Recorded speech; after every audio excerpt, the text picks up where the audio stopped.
Oh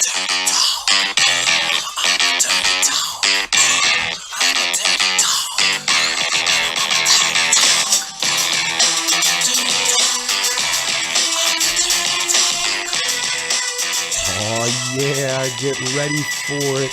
Welcome to the Anonymous Gambler Podcast. My name is... It doesn't matter what your name is. I am so happy to be back here. Gentlemen and ladies out there listening to the podcast, please click like, share, subscribe if you want to. Also, please hit me up on Twitter at @the_goose. And you can direct message me or hit me up and send me a message on there so that I can respond and get you on the show if you're interested in talking some sports. Doesn't matter what it is. We want to talk about it. We want to hear guys' opinions. We want to know what you guys are taking, what you're thinking, and we're going to make sure that you put it out there so that all can follow and hopefully get the W with you. Listen, Fuhrmy and I had a great session this week. I just want to clear up two things.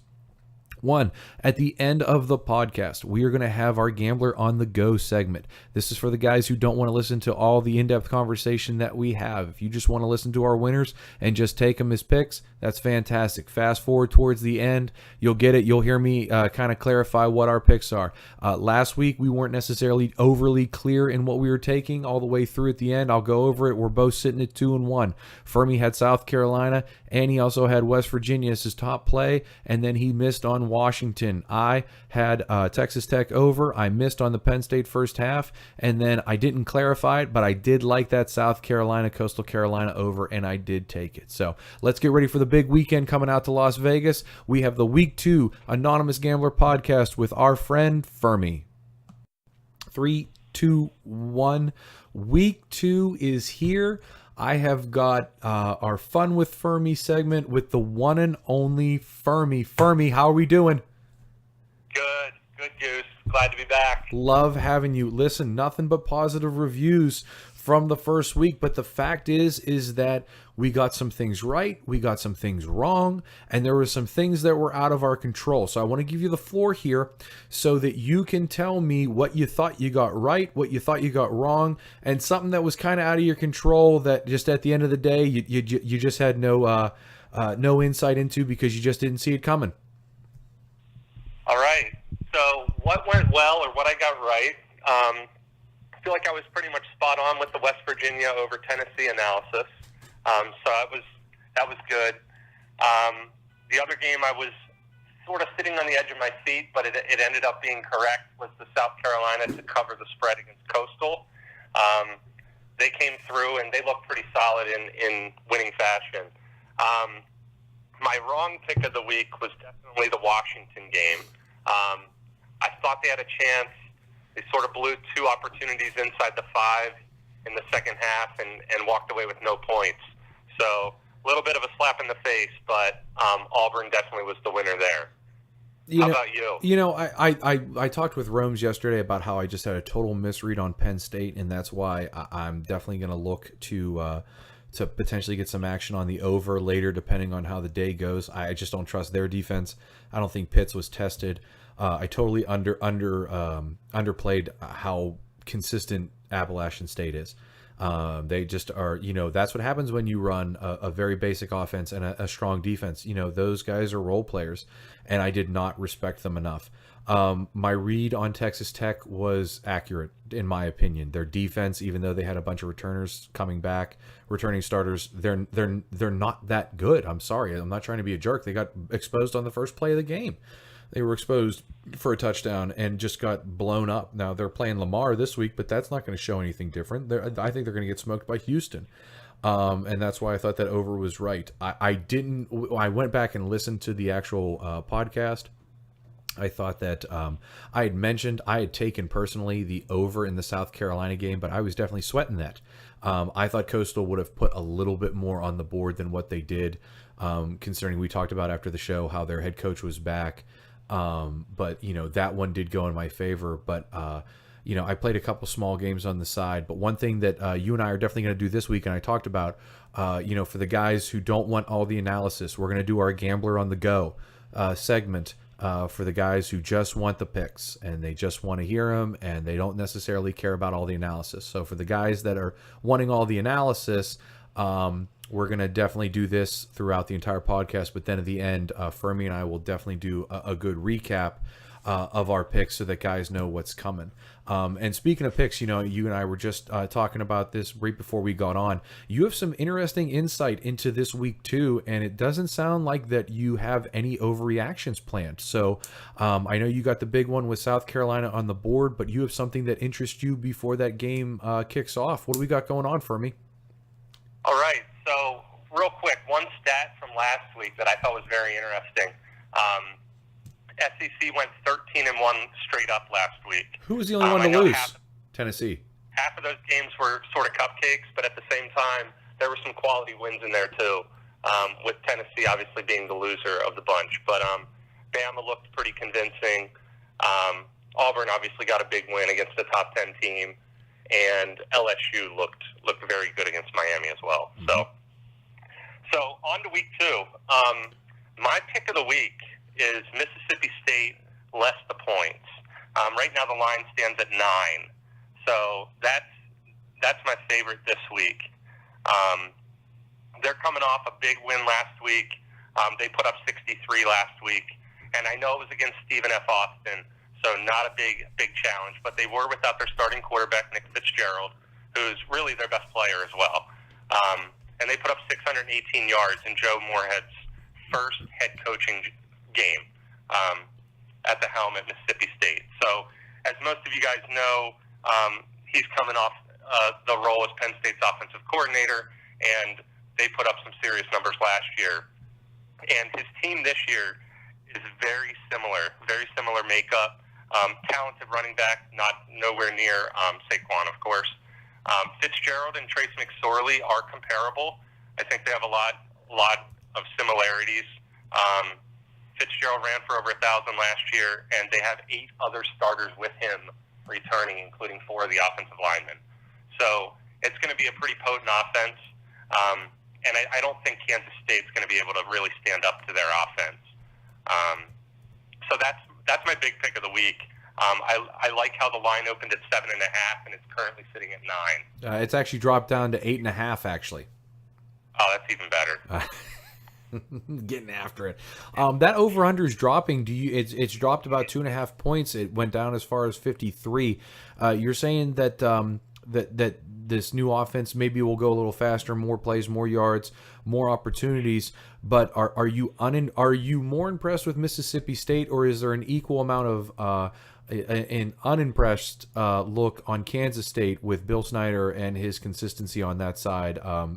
For what he's done for an extended period of time.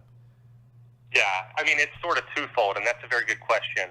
I really am impressed with Mississippi State. They're really preseason 3rd in the SEC West, and I think they can challenge Auburn at the midseason mark when they play them in their schedule. Really? And they get Bama late in the year, so you never know what could happen.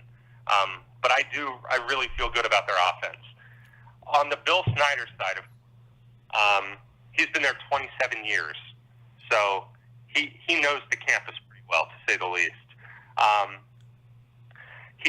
He uses a dual threat quarterback approach with Alex Delton and Skylar Thompson, and I'm just not a big proponent of that, especially if they're similar styles. And they also use a running back by committee approach. So I just feel like it's tough to get into a flow when you're constantly making substitutions on the offensive side of the ball with your playmakers. And I've always thought that way. I know it can be effective, but that's just one of my opinions there. They're going to have a tough time on the defensive side of the ball, and partially because of Mississippi State's offense, but also in their front 7, they only have 2 returning. So last year they lost their top 2. This year they lost their top 2 tacklers from last year, and 2 of their best D linemen as well. So I just don't think their front 7 is going to be able to contain the run, and especially at the pace that Mississippi State likes to work. So I really like Mississippi State here. That's a tough place to play out there in Kansas State. That's where they're at this weekend. I'm just playing devil's advocate here, Fuhrmy. Yeah, and you're right. So against the spread in their last 12 games, as home dogs, they're actually 9-3. So it's a very valid point. They're on top of you. When I went to Tech Kansas State last year, I was talking with the people from Kansas State, and they said in Manhattan, I mean, they are just on top of you loud, and they bring it. So 8.5 is an interesting number. I mean, that, you know, that 10, that little bit there, even if it gets up to 9, you know, you're looking at a 10-point game, and with the way that Mississippi State can apparently run the ball here, they might be able to grind out, you know, like a nice 7-minute drive and put that nail in that coffin. Yep. The one other thing, and it's obviously out of everybody's control, but got to pay attention to it when betting, is the weather from this tropical storm. They're saying it's going to hit the Midwest. I think it's going to make more landfall in Kansas and the Oklahoma area probably Thursday afternoon or later in the day Thursday. So I think it will be clear, and it will hopefully have dried up by game time. But that is the one thing that I would just be cognizant of before placing the bet. Just what the weather makes the game. Sorry, that's just such a phenomenal point. It really is. And one thing that it should not be oversold too much is the rain, so much as the wind. The wind is really where you need to be careful. That changes guys' offense. If you get those wind mile per hours over 15, I think maybe 17 miles an hour, you need to be conscious of a team that can grind it out and put it on the ground. You know, I'm going to stay out in that center of the country area there, just to go over something that I liked real quick about their. You talk about big offenses and you talk about consistency. I am thoroughly impressed with Oklahoma. I don't know, that Lincoln Riley. I mean, he's just a phenomenal head coach. I mean, I understand that he's got the bullets to fire out of the gun, but Kyler Murray had over 200 yards. You got 3 running backs, Anderson, Sermon, and Brooks. You can pick one of those. He's got Marquise Brown, who's going to blow the lid off of it. Here's a fun fact. FAU did not score until 55 seconds left in the third quarter. It was 42-0 at halftime. And now you have Chip Kelly coming in with UCLA. But I have a piece of news for everyone that may not know this. Chip Kelly is not playing in the game. He may be playing the game, but he is not in the game. And if anyone, I mean, I'm sure you followed him a little bit out there in Philadelphia and his career out in Oregon, but he's a system player, correct me if I'm wrong, and these are not his guys. These are Jim Moore Jr.'s guys. So, you know, UCLA looked horrid against Cincinnati at home, and now they're going out to the big old Boomer Sooner. I don't know how you feel about this one, but I can tell you my pick. I will take Oklahoma minus those 30 points. They were at 25. It's up to 30. If this thing even hits 31, I will take Oklahoma in this game. I didn't know if you had any thoughts on that, Fuhrmy. So I would agree with you. I like Oklahoma. I think this is a statement game. I think UCLA is going to only improve as the year goes on, but you have a very good point about the system and the personnel within the system. So right now, they're starting a true freshman quarterback, I believe. Yes. In Dorian Thompson-Robinson. And Wilton Spate's coming off the bench or sort of splitting reps a little bit, the transfer from Michigan. But I know he's out. He'll grow in. He's hurt. It's just too early, and that kind of atmosphere, I don't know that they have much of a chance against Oklahoma. No, I don't think they have a dog in the fight, let alone they don't have a kitten.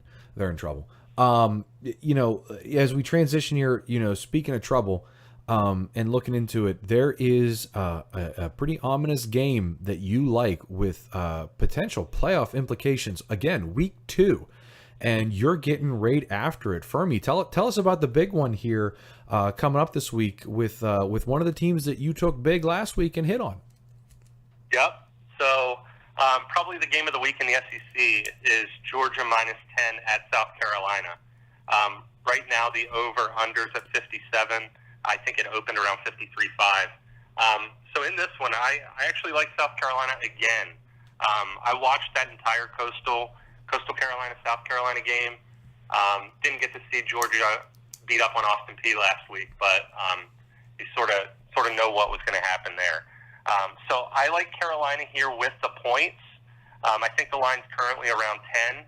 I just think and we touched on this a little bit last week, but The South Carolina's up-tempo offense was very efficient. They scored on 4 of the first 5 possessions last week, and I mean score as in score touchdowns.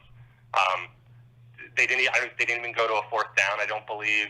They just went sort of methodically right down the field, spread the ball around, and Jake Bentley, Rico Dowdle, and Deebo Samuel were pretty much the guys that did it. Samuel is the guy that I think could be a game changer against Georgia. Like I said, I watched the game. They had the ball in his hands. He had 7 receptions. He was back returning kicks. They handed it to him once. They were doing, they were running curls outs. They were doing bubble screens to get him the ball. It did not matter. It was clear that they were going to exploit Deebo Samuel last week. And Georgia's corners this week, they're actually, they're small. I think they have a guy who's about 5'10", and they have somebody who's 5'11". Deebo's 6'1" to 6'2", big physical receiver, doesn't mind putting his head down and running over people. He's long, so he can stiff arm, and he basically threw a Coastal Carolina player on the ground one-handed. So very physical receiver. So I think they're just going to try to really game plan to get Samuel the ball. Dowdle's the kind of running back who can just wear down a defense. I know it's tough to do that to Georgia, but he's a very physical runner, low to the ground, isn't shy about putting his head down, and he's actually a pretty good receiving back as well. So I think South Carolina is sort of on the mend. They know that this is their season as well, from an SEC East standpoint. They got to win this game to have a chance. I don't really see Georgia losing 2 more, because they'd have to lose twice to win the tiebreaker. What are your thoughts? I'm just trying to put this together here, because I'm kind of like clicking through. I'm listening. First of all, again, just rate on your A game with your analysis. The line is at 9.5. I'm wondering if it's going to move towards South Carolina. It is in South Carolina. I agree with you. I watched that game. They were in total control. They kept their guys in till at least, if not all the way through the whole game. They just looked like they were in sync. Like, I never was going, they're ham and egging it. They're just throwing it up there the whole night. They looked incredibly focused. Like, no, we're not going to look through Coastal Carolina. We know we have Georgia, but we're going to make a statement. And I think Georgia played Austin Peay. And I don't know how much of a good warm-up game that was for Georgia. Like, how do you get hyped up? Like, at least like we talked about with Coastal Carolina, they're right down the road. It may not be a huge rivalry. I could be over-exaggerating a pinch, but the fact is that, that's a Division I FBS team. You know what I mean? Like, that's a team that's coming in that you don't want to lose to. And, man, they look smooth on all cylinders. And I'll tell you what, you called this one too. Their defense on South Carolina's side of the ball is stout. What did you think overall of this defense, coming in, South Carolina at home? How do you think they match up against the Georgia offense? So I think South Carolina's defense is pretty fast, and it's definitely physical. The front 7 is in the trenches. They were hitting hard. They're sort of flying to the ball. So I like how their defense is playing. Regarding the Georgia offense, so they lost Sony Michel and Nick Chubb, the 2 star running backs from last year, arguably the best running back duo in the country last year. They lost them to the draft, and they were replaced by DeAndre Swift, who's very capable, and James Cook, who is Dalvin Cook's younger brother. One note there, James Cook in the 4th quarter was covering a punt. He was on the punt return coverage team. Committed a helmet-to-helmet penalty. So he's out the first half of this one coming up, which is pretty – it's going to matter, I think. I know Swift is capable of carrying the load, but I think that is a factor that could play a part in the game pretty early. The one thing I will say real quick about last year as well, when they played last year, it was obviously at Georgia. Georgia was very solid last year. They won the game 24-10 over South Carolina, and it was 17-10 with a minute and a half to go, and Georgia returned an onside kick to sort of seal it. One of those fluke plays where they just fielded it and caught it clean and just took off. So Carolina was in the game last year, only lost by 14. They have essentially their entire offense back. Defense is just as good, if not better, as last year. I think if they're going to beat Georgia, they couldn't be luckier to get them in week 2 before Georgia's on their A game as well. Wow. So that's another reason why I really like Carolina in this one. That's some phenomenal insight for me. That's something that I did not know. I know they won 24-10, but I didn't know that the backdoor cover played into why they hit that spread and did that last year. You know, thinking about a 7 to 10 point difference there, that's huge. I'm going to roll right in here into my next game, which is a little bit off the board, but I think it's kind of interesting because it can generate some good conversation. You know, Texas was completely and totally once again shown to be overrated coming into the season. And Maryland had a lot surrounding their program. They had the death of a young individual, which was absolutely and totally tragic. And that's never something that you want to see. But they came out and played on fire. But something that was underestimated about Maryland was the fact that they were just smattered with injuries all last year. They get Kasim Hill back. He had over 200 yards and a touchdown.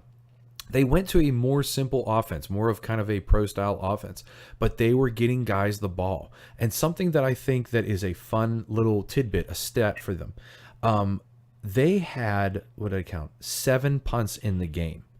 Only 2 of those punts were in their own territory. All the other punts came at the Texas 40, 45, 39, 46, and 45. I believe that Maryland is going to take more chances against Bowling Green in those 4th and short situations, which is what they were in. They were up on Texas, and they didn't want to blow it. And I don't blame them. You don't want to give a team like Texas field position to get some type of momentum because as much as they're overrated, they still have players on that side of the ball. You look at Bowling Green, who's their opponent, went into Oregon in Eugene and got smoked. I watched this game on my phone, and Oregon was slow out the gate, but oh my God, they did not kick a field goal the entire game and still put up 58 points. So it was 56 of those were through touchdowns, and then they had a safety. 3rd down, 5 for 19, Bowling Green. 389 yards total, 253 passing, but 3 turnovers. They had 38 minutes in time of possession in the game. Oregon scored just nonstop. Like all their big plays were touchdowns, duh. But they both had 24 first downs. But yet Oregon still put up 56 points in touchdown scores and then the 2 points in the safety. I think that this game screams over. It was up to 67.5. It is down to 65.5. I am all over this one. This is a 6 o'clock game. I cannot wait to sit at 3 o'clock with you wherever we are at in Las Vegas and put 100 down on this Maryland Bowling Green over because I think Maryland's going to put on a show at home. I think Bowling Green kept their starters in and did not quit. I like their quarterback. He stayed in that pocket, and he took some hits, but he also delivered when he needed to. And with the way that Maryland runs the ball and the way that Bowling Green could not stop it this past week, I think this is another high-scoring affair. I think Maryland is good for at least 42 or 45, and Bowling Green will surely put up at least 21. You can take this one on the books for me. I'm looking at over 65.5 for Maryland and Bowling Green. I know that one's a little off the grid. My last one's really off the grid, so I wanted to save that. You have any insight into Maryland or what or wasn't there from Texas from anything you saw, Fuhrmy? No, I didn't get a chance to catch much of that game. All the hype going into the game was that Maryland wasn't gonna.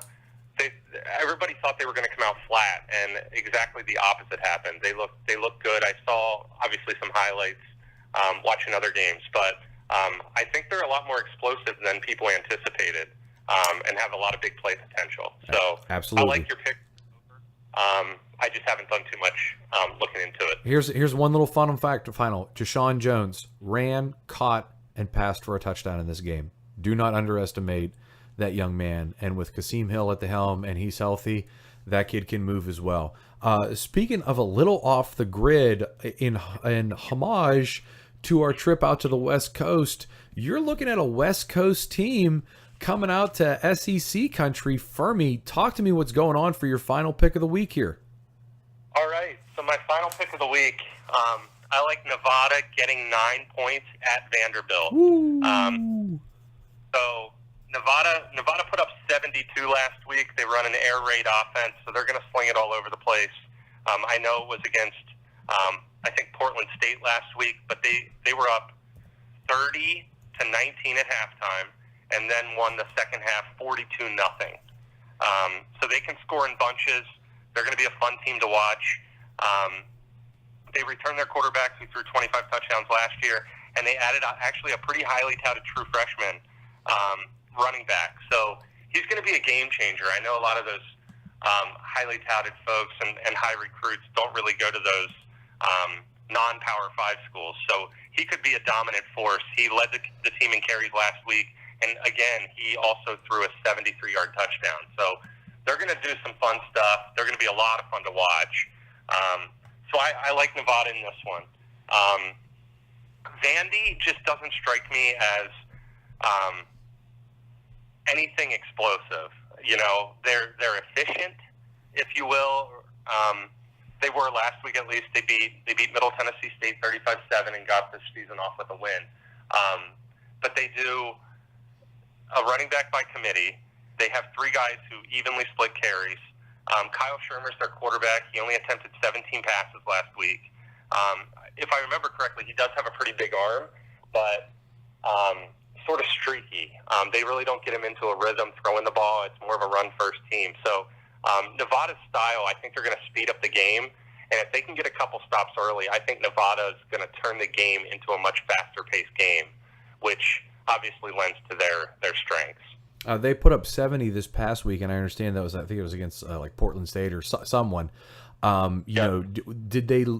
I know this is kind of a silly question, but did they look efficient or from what you saw or from what you read on them? You know, did their numbers align with what they put on the board, or was this just purely a blowout by Nevada? So, I think the numbers aligned to what they put on the board. I watched a lot of the highlights that were on like Yahoo Sports. And they had a lot of big plays. They're fast, or that at least they looked very fast compared to Portland State. But I think it does align. I think they're going to be a really fun team to watch in the Mountain West. You know, that's the second year that they did that offense. You know, they went from that pistol, and everyone thought last year that they were just going to put up points immediately going to that air raid offense, and now it looks as though you may be correct. Like this thing is starting to get in sync, and that they're going to get moving. Yeah, and again, the wild card here is the weather. I mean, if the storm does hit, and sort of take a right turn and head over to Nashville, I would just be leery of that, because if there's a wet football and they're going to be trying to throw wet, I mean, that could change my opinion. But as of right now, I really like Nevada in this with the points. You know, you're just bringing so many good points up here, because, you know, once again, I've just looked at this line. You went from 9 to 8.5. All three of your picks have gone line value the other way. You know, Mississippi State was -7, -8.5. South Carolina was +10. Now they're +9.5. Nevada was +9, and now they're +8.5. I mean, the market is in line with what you're saying. I don't even know if you realize it, but you know, these points that you're bringing about the weather just are making me think, because my last game that I have is totally off the books. I have UMass, Georgia Southern, and you know that is going to be down in Georgia. It was a 52-20 game. UMass for the first win. I love Shea Wertz. They changed that offense to, well, they always ran the option, but they took it to more like the New Mexico style triple option that they've ran. And then Andrew Ford at quarterback for UMass. You know, they're gonna spread the ball around and put it. But Fuhrmy, I want to give it out, and I think I'm going to. I don't want to have to put a hook on this. I might have to go to something else. But that game is also in the center of the country. Looking at Navy Memphis, I like that over a little bit. Man, I'm going to be watching this weather report even closer because of you right now, man. I got to give you props, man. That's some great insight. I wasn't even thinking that way. Yeah, I mean, obviously, I think if the weather's bad, obviously those run-first teams could see a big advantage. And then defenses are always sort of on their heels if you can't cut and stuff and react as quick. So run-first teams definitely have a big advantage, I think, if it's going to be sloppy wherever this storm is sitting Saturday. Is it more in the South or the Midwest?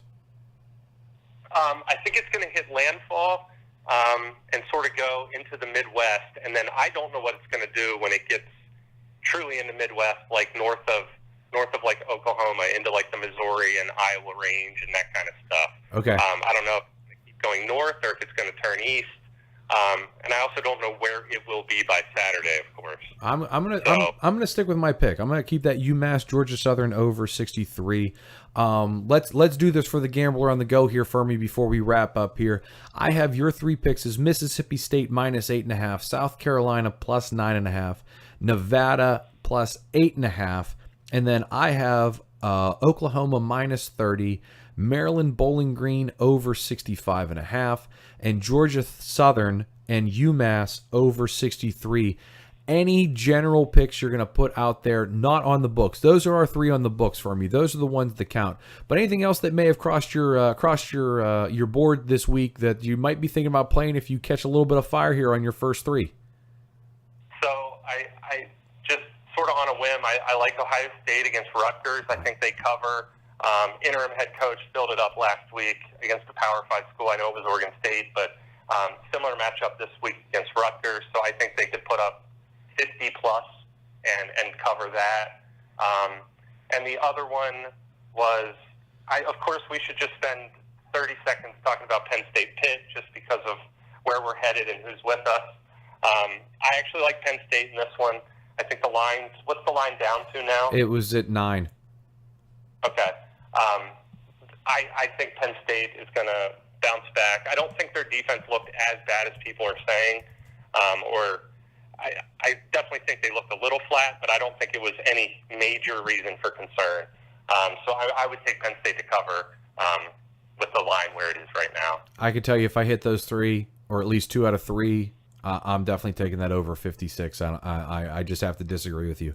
If there's one thing that we're going to disagree on, it's that. I think they were exposed, and I think that Pitt didn't show everything. They think they just got out of there. Pitt is notorious for having a horrible first game, and I think that was a great opportunity for Pitt to hide a little bit of their playbook, but I also do not believe in Pitt's secondary at all. And I think that Penn State is going to blow the doors off this thing later in the game. And anyone who says, oh, this is a Pitt home game, absolutely not. This game in Heinz Field is a Penn State home game. There are people that bought Pitt tickets because they're so cheap. They bought Pitt season tickets so that they could get the ticket to the Penn State game. Let that sit in for a second for me. This is going to be 50,000 people, Penn State, 20,000 Pitt. There is no home field advantage. I'm with you on Penn State the whole way. I think they blow the doors off of it, and I also think that this over is going to hit. Hopefully we can have that come through. Fuhrmy, we're hitting our minute mark here. I'm going to cut you off. I'm going to keep you on the phone so that I could talk to you afterwards, but I cannot express this enough. I'm so excited. I hope you have a safe trip out to Vegas, and let's get after it, baby. I can't wait to have breakfast with you, and we're going to sit in the old sports book and throw a couple hammer bets down and try to win our money for the evening. Let's do it. I'm going to play some of yours. You can play some of mine, and I think we'll be profitable. I love it. Hey, hang on the phone here, all right? Hold on 1 second. Okay. All right, outstanding job by Fuhrmy, as always. What a great weekend we're going to have. Hey, listen, all the guys listening to this podcast, please continue to click like and share. I love the fact that we're getting more conversations. We're going to potentially get Hambone on here next week. Anderson, we're going to talk about that Week 2 NFL. Romer, the Philadelphia homer, going to come back in. Hopefully he's wrong tomorrow night with that Philadelphia pick. That's all I can say. Even though he didn't pick him on the line, he did pick him straight to win in his heart and not with his mind. So we are excited to get out there into the Las Vegas, Nevada, Sin City for the Rome's bachelor party. To everyone listening and to everyone in their travels, be safe. We'll see you guys soon, and we will talk to you next week.